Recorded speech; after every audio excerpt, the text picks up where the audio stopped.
তুই সকাল থেকে এখনো কিছু খাসনি কেন? হ্যাঁ, টেবিলের মধ্যে জ্যাম পাউরুটি রেখেছি, যা গিয়ে খেয়ে নে যা। না মা, আমি আজকে কিছু খাবো না, আমি শিবরাত্রির উপোস করেছি। রাত্রিবেলা আমি শিবের মাথায় জল ঢালতে যাব। হ্যাঁ, শিবরাত্রির উপোস করেছিস? যে খাবারের নাম শুনলে মাথা ঠিক রাখতে পারে না সে করেছে উপোস। ঠিক আছে, কিছুক্ষণ পর বলছি পোলাও আর ঝাল ঝাল করে কড়াইশুঁটি দিয়ে আলুর দম করেছি, খাবি? পোলাও আলুর দম? না আমি খাবো না, খেতে হবে না। কিছুক্ষণ পর শোন না, গরম গরম ফুলকো লুচি আর ঘুগনি করেছি, খাবি আয়। বললাম তো খাবো না, আমি উপোস করেছি তো।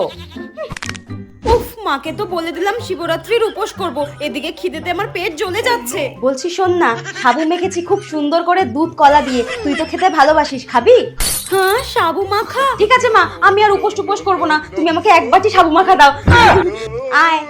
আমার কপালে আর ভালো বর জুটবে না, কোনোবারেই আমি শিবরাত্রির উপোস করতে পারি না, দেখ ভালো লাগে না।